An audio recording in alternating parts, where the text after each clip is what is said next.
Yo, yo, yo, how's it going, everyone? Welcome to episode 25 of Sir Brant and the Call of the Ancestors. Last time we went into the crypts of our family because, I don't know, it's that time of the month. That time of the year.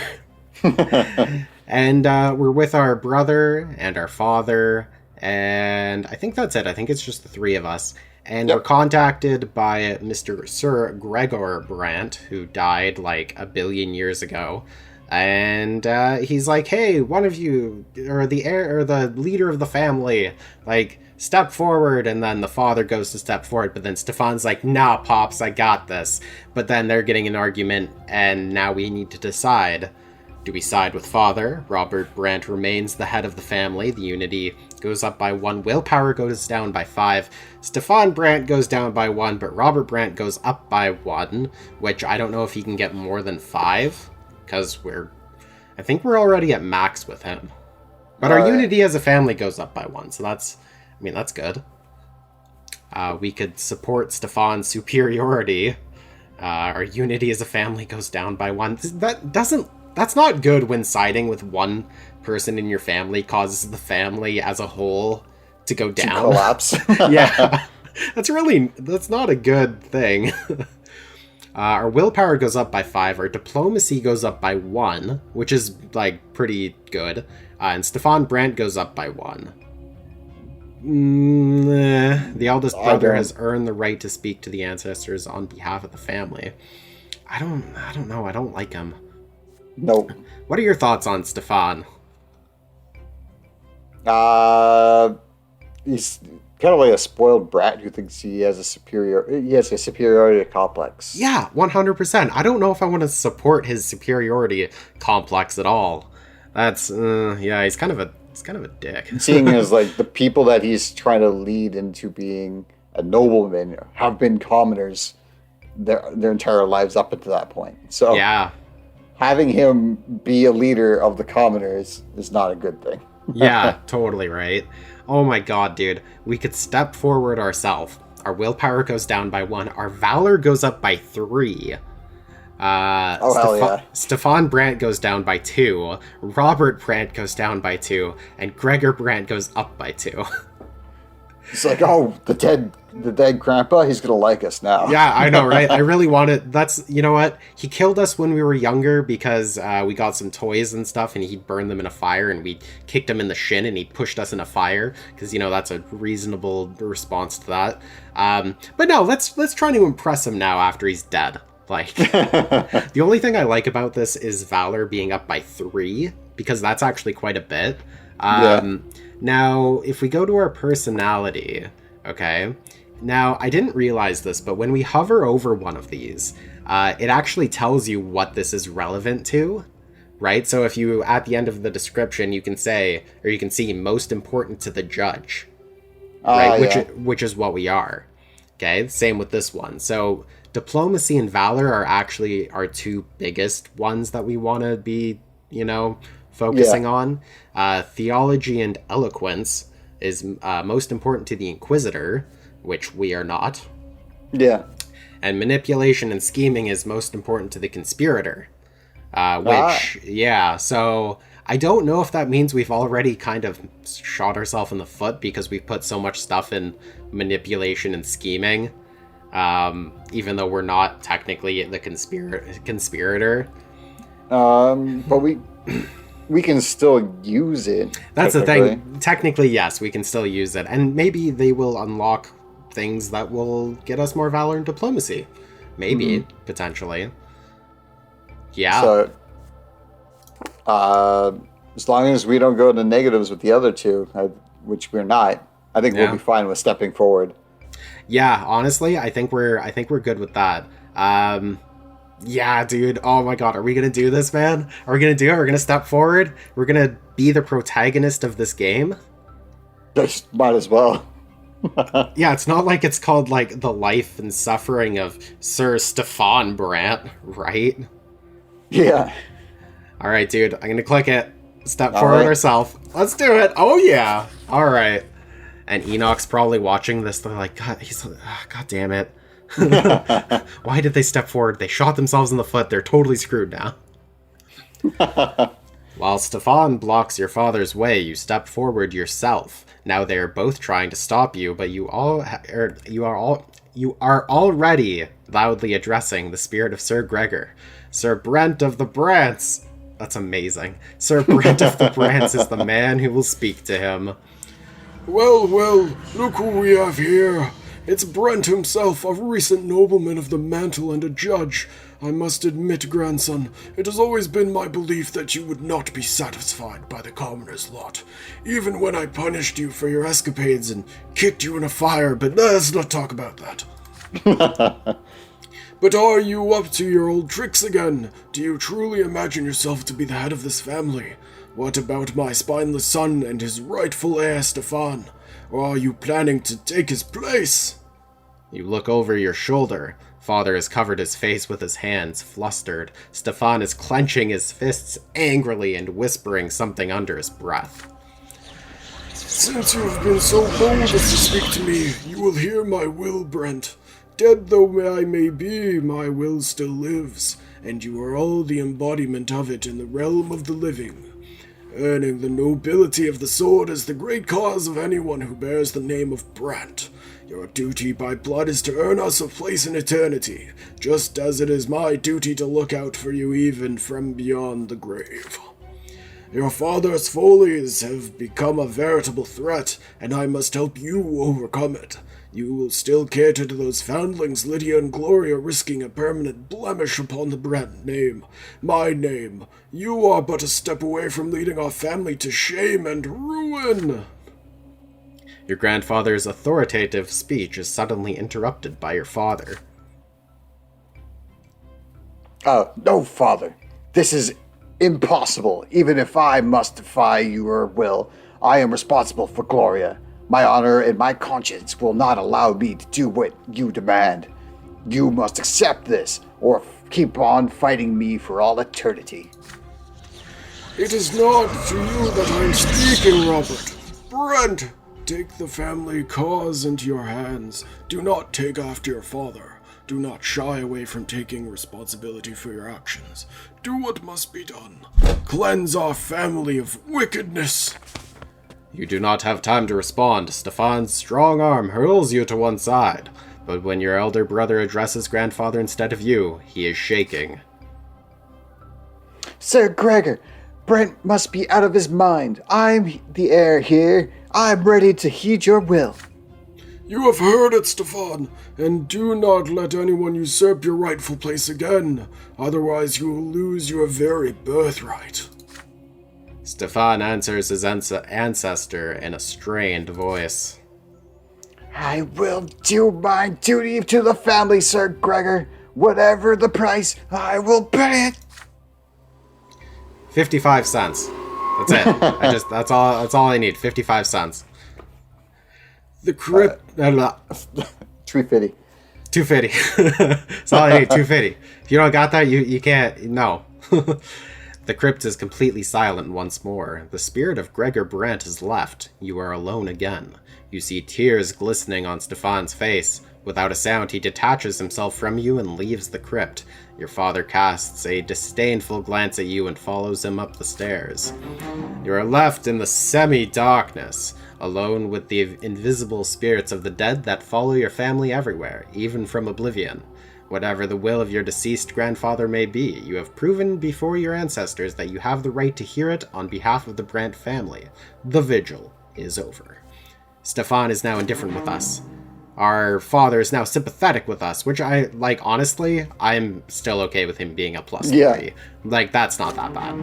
Gregor Brant is now sympathetic with us. I feel a little bit worse about that. I don't like this guy. Our willpower went down, but that's fine because we're still full of power. And we have gone up to 15.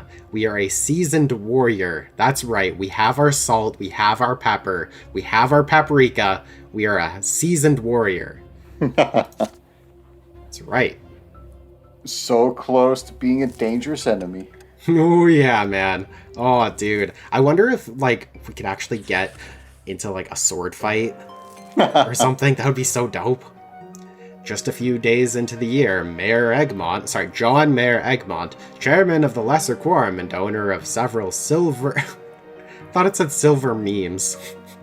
Several silver memes made a speech. Not good ones. Not good ones, just Second silver. place. Yeah, that's like, you see the amazing meme. It's like, one that's kind of like it, but it's not as funny, but it's still pretty funny. Like, it's the silver meme.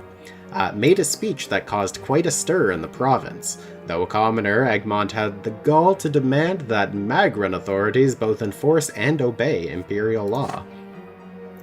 What's the use of the imperial laws if they aren't enforced as they should be? Even today, any Anazot nobleman who gets up on the wrong side of the bed can draw his sword and run a commoner through with impunity. These gentlemen may be our rulers, but does that mean they can defy the Emperor's will? Sir Elborn has been appointed to enforce the rule of law in Magra. How come the prefect doesn't see this? We commoners aren't trying to seize the noble lot and take over the province, but the rule of tradition is a thing of the past. This is the age of justice. We may not all be equal in its eyes, but even the nobles and clergy must obey the law. The Magran aristocracy... I can't say that word. Yeah, every time I see it, I just think Aristocats. I know, Aristocats. Great movie. The Magran aristocracy. Yes, aristocracy. Every time I see it, I want to say aristocrat, but then you have to say aristocracy. Is furious with Egmont and demands that he be silenced, but the rich industrialist has too much money and too many connections to be dealt with so easily. You hear more and more rumors about secret societies of commoners appearing in the city, plotting against noble rule. The gentry fears that Egmont and his peers might be behind this, but they have no proof, at least for now. Father Leonard, abbot of the Temple of the Silver Tree and the leader of the New Believers, supports Egmont and has spoken publicly in his favor. You want to be this guy, Brent? Yeah. The twins themselves entrusted the noble estate with the right to rule over the common folk. But rulers must also care for the subjects. The old face is mistaken. No commoner should ever be forced to suffer. It is for this very reason that the imperial law exists. It is there to ease the people's suffering. May those laws be duly enforced, and they may serve all the people of the empire. Oops, I clicked it before you had time to finish. I remembered at least what it was, because I read ahead. Oh, good. So power went up. Okay, so we're still in a struggle for power. Order went down. So we're in discontent right now. Soon there will be unrest, so that's not great. The wealth of Magra went down, but you know what? It's a 6. Or it was a 6, and now it's a 5, I think. I think that's what it's saying. No, it was 7, and it's down to 6 now. Yeah. 6. Oh, yeah. Okay, yeah. So, yeah. Okay, cool. So that's not bad. We're still supplying this entire country with money, apparently. So. Yeah. The Vassal and the Lord. It is another day at the prefecture. A secretary peeks into your office with a message from the prefect. There is a new case he wishes you to handle. You put away your quill and walk to Sir Elborn's office. To your surprise, he happens to have another visitor already. There is a graceful figure sitting across from your immediate superior, none other than Octavia Milakunis. Dun dun dun! After all the times you have met her in the capital and she checked you out by staring at your ass after the competition, you expected the Archduke's daughter to be brilliantly, lavishly dressed. But her appearance today is modest and formal, with a high-necked dress and a strict bun. God, I love how we're just commenting on her appearance like, she usually looks good, but today, I don't know, she's not looking great today. Today she's just covered up constantly and in a bun rather than actual fancy hair. Yeah, right? You can tell she didn't actually take the time to prepare her. That's the thing, right? However, her demure attire only serves to emphasize her role as a distinguished visitor of the prefecture. You bow to the prefect and the noble Arcane lady. Octavia offers you a curt greeting, then returns to the conversation you have interrupted. I can never remember who voices her. No, me neither. I'll do it. Okay, you do it. This matter can brook no delay. That's weird. This matter can brook no delay.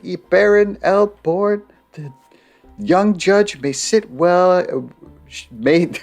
Young judge may well wait outside. Nonetheless, Sir Elborn insists that you come in and take a seat. I think you're also this guy too, yeah. but I can be him if you want. Or worry not, Brett.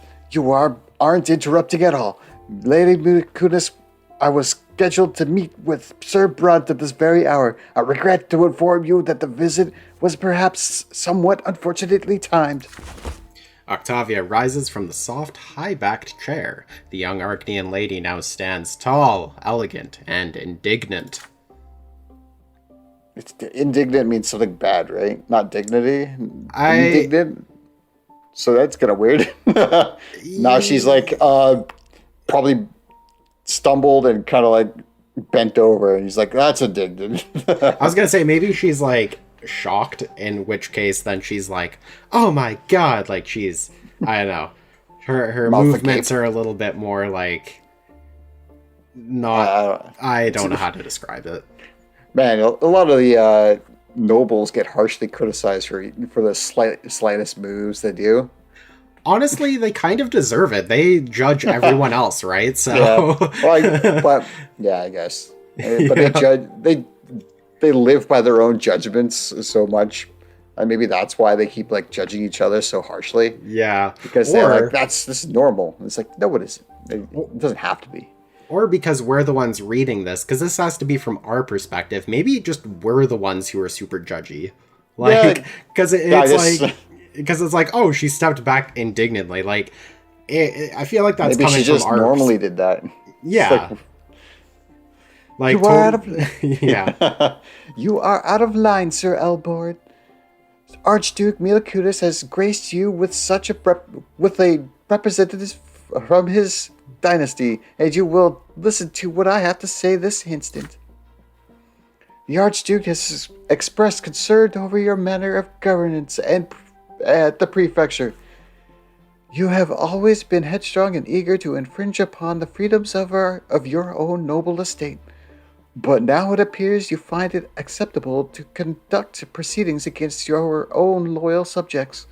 Our dynasty has already seen many loyal nobles of the sword arrested or faced with punishment in the court. Where will this lead? Do you mean to enforce your lowly laws against us Arcanians? Do not forget that those laws were written to keep low-born humans in check. Our lives have always been governed by noble honor and tradition, as well as the noble blood tide that is our heritage. Our only justice is that court of honor. The only rule above us only rule above us is that of our sovereign. There's so many qualifiers here. I love it. Us is that of our. Wow. Sovereign, the emperor, and the twins. Our only duty is to Arcane and the forefathers. My ancestor, Milakudis, himself granted the boon of nobility to your humans. It would be most unwise to make me regret his decision of old. In the name of Archduke Milakudis, I demand that you end any and all proceedings against our subjects at once. Sir Elborn acknowledges Lady Octavia's vehement speech with a calm smile and nothing else. He shows no trepidation, no tremor, nor fear, even though the lady across from him represents one of the Empire's mightiest dynasties. Lady Milakudis, the twins have graced the blessed Arcane lineage of with the boon of long life, yet the world can be quick to change at times. The laws of the Empire must govern the nobles in the mantle and even the nobles of the sword, along with the common estate. That was a weird finish to that sentence, but fine. That was mostly how I read it, rather than... anyways. This particular change is not recent as it might seem. The laws of the Empire are the decrees of this Emperor himself, the twins' chosen supreme sovereign. The laws of his will, which is, and as you said yourself, the only rule above us, and that means all of us, from a highborn Arcane to the lowliest commoner. That was a weird saying of it too. It just felt like it was going somewhere, and it just kind of like I read it. I don't know. Presently, the Emperor's representative in our province is Overseer Gaius Tempest. Like this prefecture in its entirety, I am simply obeying the Overseer's will and the laws of the Empire. I think it's just the way I have his voice, that I just read it in that way. It's a voice that really, like, I don't know, it's easy to read a sentence but then end it in the middle of a sentence. Yeah. A little bit, yeah. Then pray tell me, Baron Elborn, who is your sovereign and protector? He is none other than my father, Archduke Milacunis. You swore him an oath of fealty and vassalage. And Vaseline. Vaseline. Just take it out the rear. Yep. It is your duty to follow his word and will, or do you wish for the Archduke himself to address you directly? I tell you, cease this harassment of our loyal noble subjects at once. I will not leave until this order is carried out. Why? Wait, is this the same one I was just reading?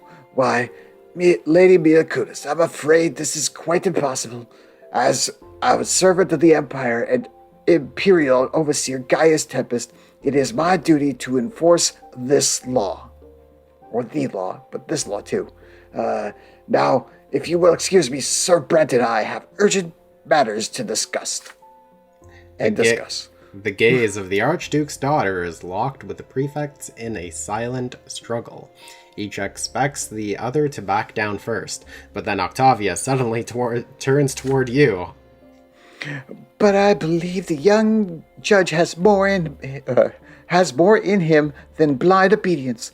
Surely you are able to distinguish a rightful claimant from a threat to the province, are you not? Silence resounds within the prefect's office. They are both waiting for you to speak. Alright, Brent, another, fully unlocked one. We can support Elborn. You assist the prefect in deflecting Octavia's demands.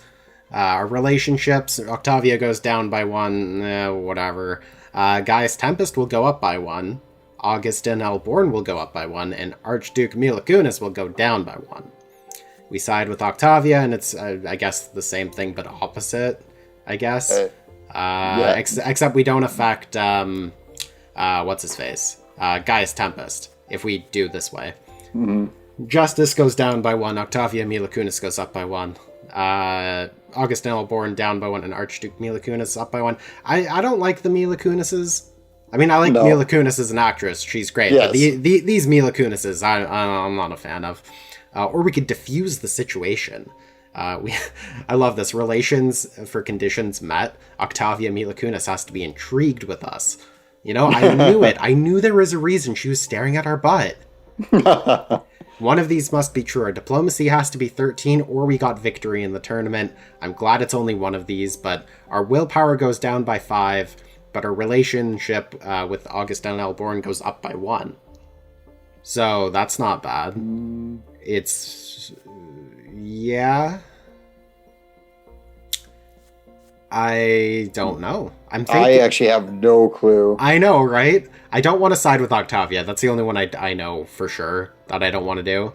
Yeah, because Justice I don't want down. Yeah, I don't... yeah. This one, I mean, we don't really care about the Mila Kunises, so this would be okay. And Gaius Tempest goes up by 1, because I think Gaius Tempest is someone we want on our side. Is the thing, so that might be a good one. And also it doesn't use willpower. Yeah. Which is kind of nice, because like we're at 10 right now, but you never know when there's going to be another one where it's like, oh, you need to have 10 willpower or something like that. I don't know. And this one, Augustin Elborn goes up by 1. We lose 5 willpower. But yeah, I don't know. I think out of these, I'm probably more inclined to support Elborn in it. Yeah, that seems like a... Just so we can save our willpower. Because it doesn't... It's either like, okay... Yeah, at this point, using willpower or not is very risky. Using it could be a bad thing. Yeah, that's but the also big having negative in any way could be bad too. Yeah, the thing about the Archduke Mila Kunis not liking us and him going to a -1 is a little bit worrying, but I think... Yeah, I don't know. I have no idea. But then again, Gaia's Tempest goes up by 1, so that might be good, potentially. Yeah, I'll do this support Elborn. This could come and bite us later. I know, that's the thing, and I'm like, this is what is making me not want to click on this, but then also, I'm worried about the willpower is the thing. Because, like, Augustin Elborn, him going up by 1, he's a 4, and him going to a 5 is, like, whatever. Like, we get that either way, is the thing. This one, at least we get a positive with Gaia's Tempest, which is good. It's just not great that we get a -1 for Octavia, which brings her to a 0, but that's still fine. But it's then Archduke Mila Kunis being a -1. Yeah. That I don't like, but I don't know. It is more like what the diffuse the situation has could, like, having the fact that she's intrigued and has it, like, we were able to use it. Makes me think we should, but I don't know if we should. I know, that's the thing. That's the hard part. I'll go with support Elborn. That's my decision.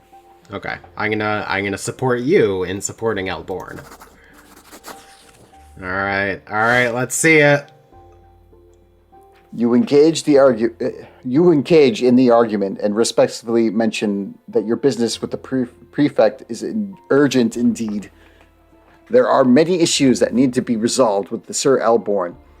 You begin listing them one after another to prove your point. Octavia's face grows dark. Octavia's face grows dark. She shakes her elegant head in indignation. We're using different versions of it. Indignation. What a shame, Brant. Seeing you eating out of the visionless gentleman's hand, and I hoped you were bold enough to have an opinion of your own. It seems my ancestor Charmila Kunis was mistaken after all. Humans will never realize what it means to be a noble and live in honor. And as for you, Sir Elborn, the Mila Kunis dynasty will never continue this conversation whether you like it or not. I'm afraid our next meeting will not be as innocuous as today. Octavia rises from her seat elegantly, yet quickly. A moment later, you hear her high heels clacking away in the corridor. That just made me immediately think of Resident Evil 8. Oh, her high heels? Yeah. Clanking away in the corridor because she's Because it's very Victorian type of way, I guess, how she dresses. I don't know. That character makes me think of the Lady Dimitrescu. Dimitrescu, yeah. Yeah. Yeah, man. Sir Elborn sighs in relief. Thank you for showing her what you're made of, Brent. I appreciate your loyalty to the cause. The prefecture and the Archduke are about to enter a full-blown war. It's a pleasure to see a reliable judge on my side. Archduke Mila Kunis is testing the prefecture with his daughter. Otherwise, he'd have to ask me to visit in his palace personally. He's showing caution, which means we will stand strong, at least for now. We will continue our service to the law without regard of the outmoded ways of the past. But I digress. This is high politics, and the prefecture still has plenty of cases to resolve. Let's get back to our work, Judge Brant. With that, Elborn hands you a new case file. You thank the Baron and head back to your office to study it properly. It's time to get back to work. All right, so Octavia Milicunis is indifferent to us, so whatever, that's fine. She's still intrigued by us. Yeah. She's still, I'm glad that, we're not a simp. We told her no. Yeah, well, that's the thing, right? I think she respects us for not being a simp, which is kind of cool. Gaius Tempest, he's up by 1. He's still indifferent, but, it's good that he has no status. Likes us. Yeah. He didn't update his status. Yeah. Augustin Alborn is, in love with us. He just... Our status, the promise. Did we give him, a promise ring or something? We promised to help him, I think, back there, or... I know. We promised that we were going to help him and our father. A promise ring to be to be with them eventually. Yeah. Oh my god, dude. I'm glad we're a -1 with Archduke Milicunis. Look at him. He looks like such an antagonist. He looks. Oh, dude, he's so angsty. He's showing his forehead. Yeah. Dude. He's burying his forehead towards us. Yeah. I don't want to be friends with that guy. He looks kind of not good. Looks a little evil. Ooh, passion. Ooh la la. The repercussions of your most recent encounter with the Archduke's daughter, Octavia, soon manifest themselves. Uh-oh. A letter bearing the seal of the great dynasty of Milicunis arrives the next day. Inside the envelope, you find an invitation to the castle Serpenvarda, the Archduke's residence. Oh, great. Serpenvarda? Oh, God. Green snake? Yeah, he's literally the embodiment of Slytherin. Snake green. Said Verda. Verda means snake. Verda means green. Well, Verd, or Verde, means green in a language. And in French, it's Vert. Oh, that's true. I think. Yep, it is. And serpent, usually snake, obviously, serpents. Yeah. Serpentine. Yeah. Avoid it, serpentine. Visiting the Archduke of Magra himself is a great honor. To decline such an invitation would be an insult of a colossal magnitude. So, I just thought of Deadpool and where the Colossus, the metal dude. Juggernaut?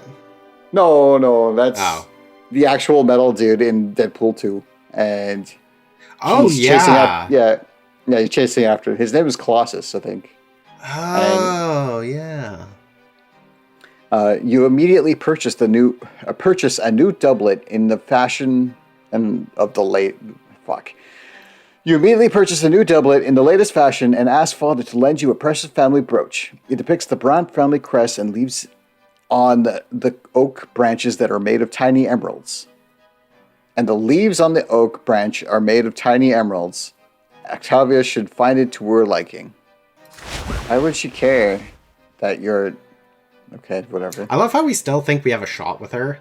Your family cannot help but notice your preparations. Mother watches nervously as you make sure everything is ready for your journey.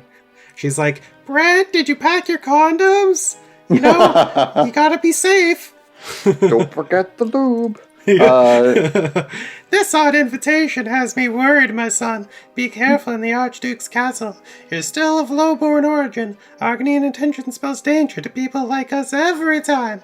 Remember not to displease them, or the Milvaniuses will grind our family into dust. Well, I already pissed off the Archduke, and I haven't even met him yet, so... Come early morning, the carriage takes you away from the border of the walls to Anazat. From the border walls of Anazat, it takes you a full day to reach Serpenvarda along the dusty, sun-scorched... Okay, I have a problem with the SEs, I guess. Sun-scorched high road. While on the road, you read notes in Arcane traditions and rules of etiquette again and again. To preserve your family's honor, you must make the best possible impression. I almost said depression, but... Yeah, you must be as depressed as possible when meeting him. I mean, you saw the Archduke. Clearly, he's going through some stuff. He's so angsty looking. Maybe you need to be angsty yourself so you can be friends with him. Yeah, yeah.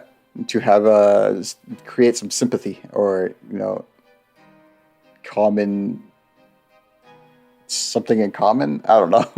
Watching your every step, and so will Octavia with her cunning grin. That could have been very mean. Yeah. Only as the sun is about to set, do you manage to spot the dark, colossal shape of the castle, Serpent Verde, a towering fortification of jet black stone spreading across the peak, looming over the bed of long gone river. So it sounds like an evil lairs. It sounds like an evil lair, basically. That's why I didn't want to side with this guy. The carriage climbs the narrow serpentine road to the castle gate. Soldiers of the Archduke Guard approaches you and you present them with an invitation. All I thought it was like him just mooning them.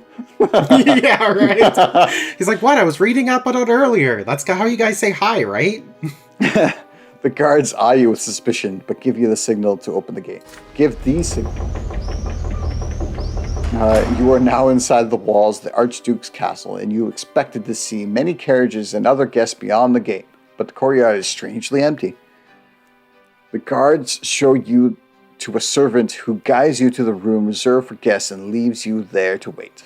And wait we shall for the next episode, so we can figure out if we're going to die. I don't like how fast this is happening now. Like, we got a -1 with this dude, and then immediately it's like, hey, this guy wants you to come to his house. It's like, oh, it's like, I don't know if, and we didn't even have a decision in like saying no or something, or saying like, hey, Archduke, like, I would love to come, but I've got to quarantine for 2 weeks. Like, I came down with some symptoms and I can't go out anywhere, and, masks haven't been invented yet, so, like, what am I to do? Be a way better excuse. And they're just like, oh, it's okay. We have a fully glass room that you're going to stay in, so you won't be leaving that room. Yeah, while right? you're there. Yeah. Oh my gosh. Well, you know what, guys? Thank you for watching. If you like this episode, like, comment, subscribe, hit the bell. Do the things you do for everyone else, but do it for us. Come on. Show us a little passion, smooch that subscribe button. Kiss it. Click it. Do things to it. Sure. Do those things.